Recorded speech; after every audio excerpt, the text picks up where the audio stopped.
வைகாசி வெள்ளிக்கிழமதானே ஒரு ஜோரான திருநாடு. வைப்பூசி கண்ணச்சி மிட்டும் மானே இங்கு நான் பாடும் இசை கேளு.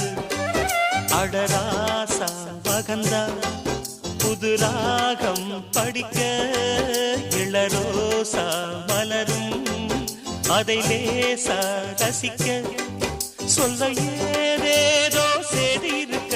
வைகாசி வெள்ளிக்கிழமதானே ஒரு ஜோரான திருநாடு. வைப்பூசி கண்ணச்சி மிட்டும் மானே இங்கு நான் பாடும் இசை கேளு.